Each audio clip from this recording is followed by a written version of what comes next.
Hello ladies and gentlemen, today we're back in War Thunder and we're looking at a replay sent in by deadmike. Now deadmike is in the TV, or the Russian Panther. This was actually given away as a award for a monetary tier for Thunder League, and all of the people who purchased a dog tag were able to get the TV. I'm not exactly sure if it's been given away again. I'm pretty sure it hasn't been. Maybe once or something like that, but I can't remember a time where it was given again. So it is nice to see another veteran player who was contributing to the Thunder League stuff. The TV is a Panther. There's nothing really different between this and something like a Panther D. The only real difference is that the side skirts have been chopped up a bit, and obviously the turret itself is green. That's really the only way you can tell the difference between this and the German Panther D.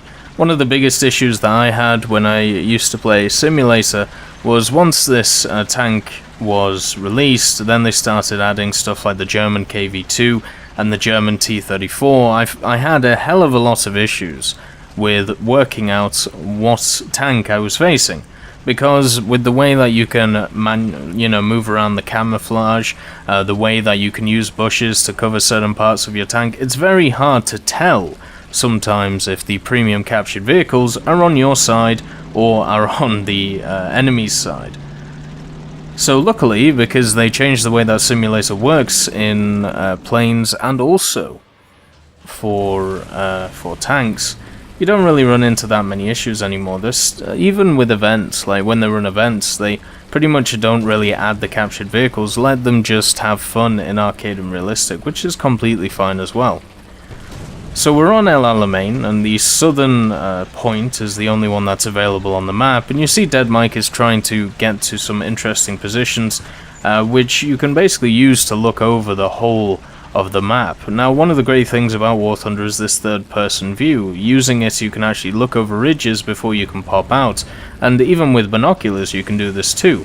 So what you can do is you can wait behind a ridge, use your binoculars, or just use, your eyesight with your third-person view and be able to see tanks which may come over certain ridges, or you may be able to see where they shoot before you have to expose yourself, meaning that a lot of the time this actually puts the advantage in the defender's pocket. Now unfortunately deadmike hasn't found himself a position to sit, and he's run into an IS-2 who's trying to find one as well. The good thing about the TV is the fact that it does have also good gun depression, so a lot of the areas which the IS-2 might not be able to go, the TV might be able to. It is very awkward on this map sometimes, especially around this southern spawn, because even though you have some nice rolling sand dunes, they are massive, so gun depression is really required. Tanks such as the Dicamax do really well on maps like this, because you can pretty much just sit behind a hill, wait for an enemy to fire, move forward 5 steps, shoot, and then move back again. But this position, he's finally found a position which is useful for him, and now he's taking some pot shots at some of the enemies that are using the opposite ridge. Now it looks like we're looking at some Shermans or maybe some Jumbos, nothing too serious. Remember, the TV itself is 5.7, even though its armor is not great. When it comes to the hull, especially the sides, the front is okay, but with the addition of a lot of the larger guns, especially at 6.7 if you're up to it, it can kind of suck. But the front is alright, the side is not great, but he's only exposing his turret, and even though the turret has a shot trap on it, it's pretty hard to hit from here.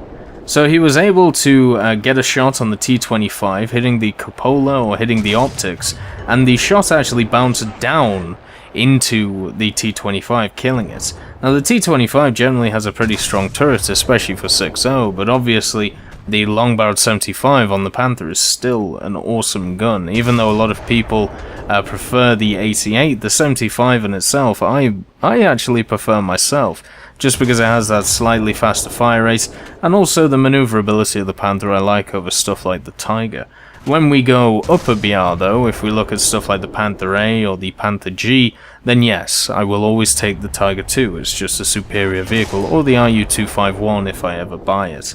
So he's taking some more shots at the jumbo over there. It looks like a 76 jumbo, and you're not really going to penetrate that from this place unless what happens is he turns his turrets, or you get a very lucky shot on the horizontal. Now there are some more enemies which have actually pushed up. They took a shot, only hit his machine gunner, I believe it is, and now they're in a position where they can just get battered by deadmike. So deadmike is gonna do that. He gets a hit, hits a fuel tank, sets it on fire, and now he's going for some incredibly ambitious shots over there.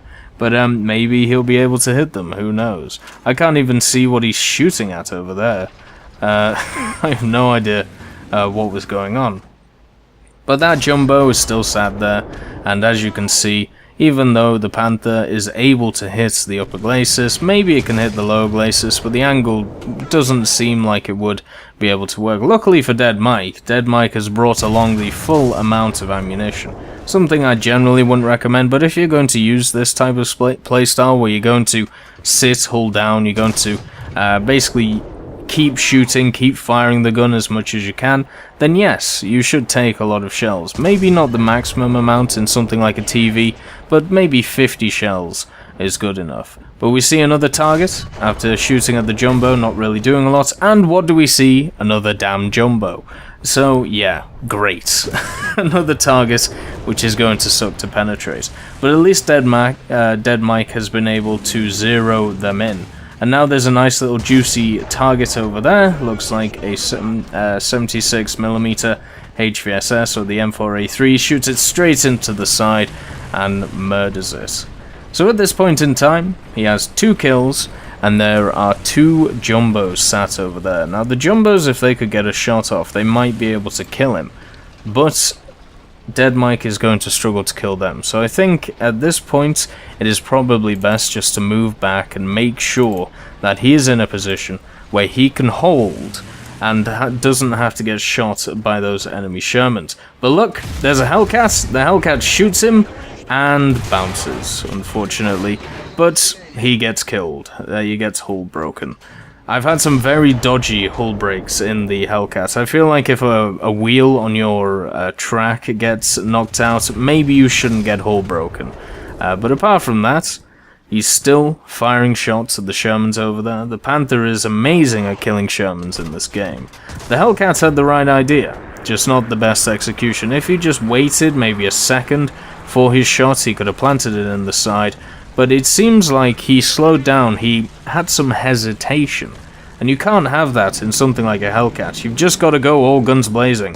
You just have to learn how to be able to shoot on the move, and if you miss, well, just keep pedaling, keep going, keep that engine running. Even on the sand dunes, the Panther will take a long time to be able to turn that turret. Now his team has not done very well, while deadmike has been slowly but surely taking out certain targets and trying to at least keep the jumbos at bay, but the jumbos don't really seem to be bothered to be moving. Now he works out if that's a tank or not, and no, it's an AA truck. I personally thought it was a corpse, but it is an AA truck. Not a most valuable kill, but definitely good for the heavy tank that's sat on A trying to keep his ass alive. deadmike is the only real reconnaissance he has in the area, the only real person who can help him right now. And it seems like deadmike has realized, well, the enemy knows where I am. I've been shot quite a lot by allied tanks, so maybe it's best to just check my sides and see what's going on. But we still have Shermans in the distance, trying to do damage to deadmike. From this type of range, you're going to have to be incredibly lucky with a Sherman to be able to penetrate deadmike. You're going to have to hit that shot trap on the turrets, which isn't impossible, especially with something like APCR. But you're going to struggle, so it's best just to push forward. We can see that Jumbo's got sick of life and going forward, so to try and deal with that heavy tank, which doesn't seem to be on the cap anymore, it seems to be right next to it. And deadmike is taking shots from planes. Now the shots themselves won't really do a lot, but they're going to alert the enemy to his position, which is the real issue that we're going to have in this match, because even though he's doing a great job, reconnaissing, is that a word? surveying the area, how about we say that, and keeping his guy on the cap alive, and now a heavy tank has got to him, so that's great as well. The issue is what if he gets flanked? There's literally nobody on his right hand side, and eventually the enemy is going to work that out. So now we have a Hellcat who's been shot. He's decided to move back, and is that shot going to land? Unfortunately not. It's going to be a close one. Can he dip it over the hill? Decides not to go for the shot, even though he has 43. Maybe he's worried about the reload. And as I said, checking his sides all the time. You've got to remember, around 5.7 BR, that Hellcat exists, the Black Cat exists. So you've just got to make sure that your flanks are clear. deadmike has pretty much been alone on this flank this whole time, and all the enemy really needed to do was go around, but they were so focused on the cap that it doesn't seem to even matter. He can just keep taking pot shots after pot shots, going after the enemy with no real issue. Whereas if they decided to try and flank him and get him out of this position, maybe he wouldn't have 4 kills, maybe he would only have 1 or 2. So that's an M6. The M6 can be penned frontally from this distance with the 75, but the M6 itself does have the solid shot 76mm. It also can carry APC-BC, but that's not going to really penetrate the Panther once again unless you hit the shot trap. So generally what you want to do is maybe try and shoot that solid shell, see if you get lucky. And deadmike gets 2 unlucky shots there, hitting the track and not going through. Another shot hits the mantlet and takes out the breach of the 76. So this M6 is tracked. He doesn't have a cannon breach on his main gun, so he's not going to be able to do anything to deadmike. So let's see if he can finish him off. There we go. Finally hits that little flat part on the M6 and takes it out. I've actually had a lot of fun in the M6 recently. It's not the best tank, but it's a really good backup to something like the 75 Jumbo, which I've been using to do the majority of the Operation Summer events. But the American team still keeps pouring in. Now, some of you may be criticizing deadmike at this point. Why has he stayed in this position? Why is he camping in this area? Well, you've got to remember, you've got to look at his team. If he'd move forward at any point to try and help somebody at A, then all he would have been able to do was be another corpse on the line. Because a lot of these American tanks are taking fire and dying from this ridge where deadmike is situated, then that thins out the hordes which are going towards Cap A, and also it alerts his allied team where the tanks are coming from. That is something that generally doesn't get thought about when we talk about situations like this. Even if deadmike doesn't penetrate something, what he does is he marks it on the map for his allied team to know where they're coming from. So therefore, even though maybe you could say, you know, he's camping, he's sat here, he's waiting for people to push forward, well, he should be. And I actually side with his decision to do this.